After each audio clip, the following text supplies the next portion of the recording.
नमस्कार, स्वागत है आप सभी का। आप देख रहे हैं एनडीटीवी राजस्थान। मैं हूं आपके साथ मनीष शर्मा। बुलेटिन की शुरुआत में बड़ी खबर। जयपुर शहर में ई रिक्शा बैन। परकोटे को छोड़ पूरे जयपुर शहर में ई रिक्शा को बैन किया गया है। ट्रैफिक कंट्रोल बोर्ड की बैठक में ये फैसला लिया गया है। ट्रैफिक पुलिस, जेडीए, नगर निगम और टीसीबी की महत्वपूर्ण बैठक। 8 से 10 सीटर टेम्पो और चौपहिया वाहनों के लिए नए रूट बनाए। इसको लेकर जानकारी आपको दे दें कि परकोटा को छोड़कर पूरे शहर में ई रिक्शा का संचालन बैन किया गया है। ट्रैफिक कंट्रोल बोर्ड की बैठक में ये फैसला लिया गया है। भारत जोड़ो सेतु, अजमेर पुलिया, टोंक रोड पुलिया जैसे व्यस्त क्षेत्रों में ई वाहनों को पूरी तरह से प्रतिबंधित किया गया है। ई रिक्शा अब केवल सेक्टर सड़कों पर चल सकेंगे, जबकि मुख्य मार्गों पर ऑटो, कैब, मिनी बस और लो फ्लोर बसों को प्राथमिकता दी जाएगी। तो अब सवाल ये कि क्या जयपुर को जाम से निजात मिलेगी? ट्रैफिक सुधार की ये नई पहल। बताया जा रहा है कि निर्णय लेने के पीछे वजह यही है कि ई रिक्शा और ई कार्ट की गति धीमी होने और अनियंत्रित संचालन के कारण मुख्य मार्गों पर जाम के हालात पैदा हो जाते हैं। शहर में सार्वजनिक परिवहन को मजबूत करने की दिशा में ये कदम है। ऐसे में ऑटो रिक्शा की संख्या को 35,000 से बढ़ाकर 40,000 करने का फैसला लिया गया है। ये कदम स्थानीय लोगों के लिए आवागमन को और सुविधाजनक बनाएगा, विशेष रूप से उन क्षेत्रों में जहां ई रिक्शा का संचालन सीमित किया गया है।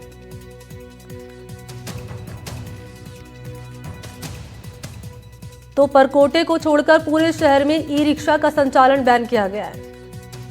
ट्रैफिक कंट्रोल बोर्ड की बैठक में यह फैसला लिया गया है। भारत जोड़ो सेतु, अजमेर पुलिया और टोंक रोड पुलिया जैसे व्यस्त क्षेत्रों में ई वाहनों को पूरी तरह से प्रतिबंधित किया गया है। ई रिक्शा अब केवल सेक्टर सड़कों पर चल सकेंगे, जबकि मुख्य मार्गों पर ऑटो, कैब, मिनी बस और लो फ्लोर बसों को प्राथमिकता दी जाएगी।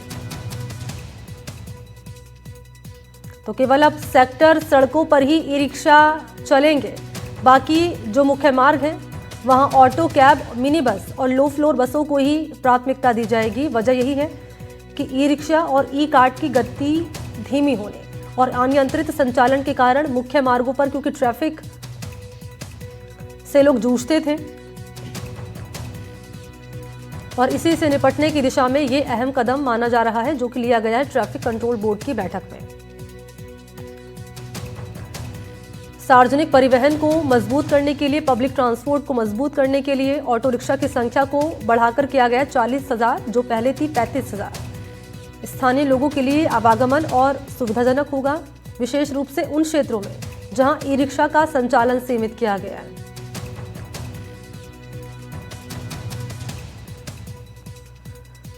और खबर को विस्तार देने के लिए सहयोगी वीरेंद्र इस वक्त मेरे साथ मौजूद हैं। वीरेंद्र, ट्रैफिक कंट्रोल बोर्ड की बैठक में ये अहम फैसला लिया गया है, ई रिक्शा का संचालन कम किया जाएगा, सिर्फ परकोटे को छोड़कर ई रिक्शा पर बैन लगा दिया गया है। क्या और अहम जानकारी इस खबर से जुड़ी हुई आपके पास? बिल्कुल, देखिए मनी, आपको बताना चाहूँगा कि जो जयपुर के अंदर लगातार जिस तरीके से ई रिक्शाओं की संख्या के अंदर इजाफा हो रहा था और इसकी वजह से जो ट्रैफिक व्यवस्था है वो काफ़ी ज़्यादा, जो कह सकते हैं, ख़राब है, वो देखने को मिल रही थी। और इसी के चलते आप देखिए कि मैं इस वक्त जो है हवा महल के पास हूँ और यहाँ पर ई रिक्शा है वो यहाँ पर चल रहे हैं। कुछ ई रिक्शा वालों से भी बातचीत की तो उन्होंने कई चीज़ें बताई, क्योंकि जिस तरीके से देखा गया है कि जो नियम के तहत जो ई रिक्शा होते हैं उन ई रिक्शाओं के अंदर कोई दिक्कत नहीं। हालांकि जो इस तरीके के जुगाड़ सिस्टम टाइप के जो ई रिक्शा होते हैं, इन्हीं की वजह से ज़्यादातर एक्सीडेंट होता है, ट्रैफिक व्यवस्था है उसमें काफ़ी ज़्यादा प्रॉब्लम होती है। इसके साथ साथ जो जयपुर के जो पुलिया होते हैं या फिर जो ओवरब्रिज होते हैं, वहाँ पर भी इन ई रिक्शाओं को चलाने पर पूरी तरीके से बैन किया गया। मेरे साथ कुछ ई रिक्शा चालक हैं, उनसे बातचीत करूंगा, क्योंकि अगर ई रिक्शा चालकों से रिलेवेंट जुड़ा हुआ मामला है। क्या नाम है आपका? तेजू। क्योंकि आपको पता है ई रिक्शा बंद हो रहे हैं। बढ़िया बंद हो तो रोजी रोटी बाबूजी, मेरा खुद का ही पेट टूटा है इससे। कैसे? ये पलटी खा जाता है। अच्छा। ई रिक्शा कितना छोटा है कि पलटी खा जाता है। पलटी कोई 6 इंची खड्डा आता है, उसमें पलटी खा जाता है, सवारी की लग जाती है इसके। और बिना कागज़ के, बिना लाइसेंस के, आधे से ज़्यादा बिना कागज़ के, बिना लाइसेंस के चल रहे हैं इनके। आपका भी ई रिक्शा भी है? हाँ, ये वाला है। तो ये बंद हो रहे हैं, आपको पता है? मेरे को तो आज ही पता लगा है। अभी पता लगा? बिल्कुल। तो बंद हो जाएंगे तो कहीं ना कहीं आप लोगों की रोजी रोटी पे भी तो दिक्कत आएगी। वो तो हो जाएगी। जो फालतू के रिक्शे चल रहे हैं जिसके पास नंबर नहीं है वो पता नहीं बाहर के चलाते हैं, कभी किराए के ज़्यादा चलते हैं। देखो जैसे ये टूटा फूटा रिक्शा चल रहा है। देखिए मैं आपको तस्वीरों में दिखाना चाहूँगा मनी कि ये ई रिक्शा है और इनसे भी मैं एक बार बातचीत करने की कोशिश करूँगा। क्या नाम है बाबू जी? प्रेमचंद। प्रेम जी, अभी आपको पता है ई रिक्शा बंद कर रही है सरकार राजधानी में, क्यों?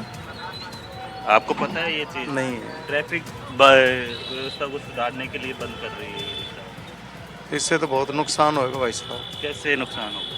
रोजगार, बेरोजगारी बढ़ जाएगी, हम कहाँ से आएंगे कमाने के लिए बताओ। हमारे पास तो यही रोजगार का साधन है। अच्छा,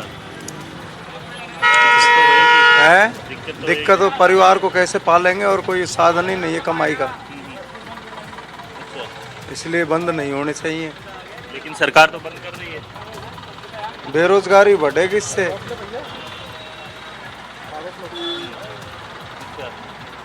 बिल्कुल, देखिए आपको बता दें कि इनका साफ तौर पे कहना है कि ई रिक्शा अगर बंद होते हैं, हालांकि ट्रैफिक व्यवस्था है वो थोड़ी सुचारू ढंग से स्टार्ट हो जाएगी, लेकिन कहीं ना कहीं इनकी जो रोजगार होता है वो इनसे छिन जाएगा। इस तरीके की बातें हैं इनके द्वारा की जा रही है। लेकिन जिस तरीके से आपने देखा होगा कि राजधानी के अंदर क्योंकि ई रिक्शाओं को लेकर पहले भी कई बार ऑर्डर्स ऐसे निकाले गए हैं ट्रैफिक व्यवस्था को सुचारू ढंग से स्टार्ट करने के लिए, लेकिन अब जो है परकोटे के अंदर ही ई रिक्शा चालू रहेंगे।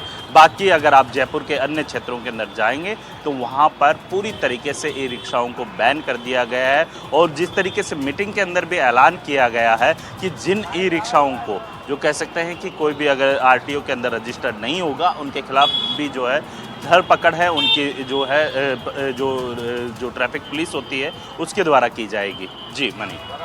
अच्छा, मुख्य मार्गों की अगर बात कर ली जाए तो ऑटो, कैब, मिनी बस और लो फ्लोर बसों को प्राथमिकता दी जाएगी। मैं ऑटो की बात कर लूँ, कैब की बात कर लूँ तो इनके जो फेयर होते हैं वो काफ़ी हाई होते हैं। वीरेंद्र, क्या इसको लेकर भी कोई जानकारी, कोई निर्धारित किए गए हैं फेयर इनके? देखिए मैंने आपको बता दें कि अगर आप पब्लिक ट्रांसपोर्ट का यूज करते हैं जिसके अंदर आप देखेंगे कि जयपुर जो निगम की जो बसें होती है, JVNL की जो बसें होती हैं उनके अंदर फेयर इतना हाई नहीं होता है। अगर आपको मान लीजिए बड़ी चौपर से आपको अगर मान लीजिए सीतापुरा जाना होता है तो वहाँ पे 40 से 50 रुपए का फेयर आता है। इसके अलावा अगर आप जैसे मान लीजिए ई रिक्शा वगैरह चलते हैं, एक तो सबसे बड़ी बात ये है कि ई रिक्शा जहाँ जहाँ से निकलते हैं वहाँ पे ट्रैफिक है वो काफ़ी स्लो हो जाता है, जिसकी वजह से जो है ट्रैफिक व्यवस्था पूरी तरीके से बिगड़ जाती है। इसके अलावा दूसरा पॉइंट ये है कि जितने भी ये जो कह सकते हैं ई रिक्शा चलाए जा रहे हैं, ना ही उनकी कोई आइडेंटिटी रहती है, ना ही कोई उनके पास ऐसा डॉक्यूमेंट्स रहता है जिससे वेरीफाई किया जा सके कि ये रिक्शा किसके नाम से है। क्योंकि इससे पहले भी आपने देखा होगा कि जो ट्रैफिक पुलिस है उसने एक अभियान चलाया था कि कोई भी अगर ई रिक्शा बिना डॉक्यूमेंट्स के चलता है या रोड पे पाया जाता है तो उसको तुरंत जब्त किया जाएगा। और हालांकि जब्ती का कार्यक्रम भी हुआ था, कई ई रिक्शा है वो पूरी तरीके से जब्त भी किए गए थे। और इसके साथ ही अब जो है ऐलान किया गया है ट्रैफिक व्यवस्था को, क्योंकि लगातार जिस तरीके से राजधानी के अंदर जनसंख्या वृद्धि भी हो रही है, ट्रैफिक भी बढ़ रहा है, तो उसको किस तरीके से सुचारू ढंग से स्टार्ट करना चाहिए उसी को लेकर जो है यहाँ पर जयपुर के अंदर जो है आप परकोटे से बाहर जाएंगे तो वहाँ पर पूरी तरीके से ई रिक्शा है वो बैन रहेंगे। और आरओबी जैसे ब्रिज वगैरह होते हैं वहाँ पर भी जो है पूरी तरीके से ई रिक्शाओं को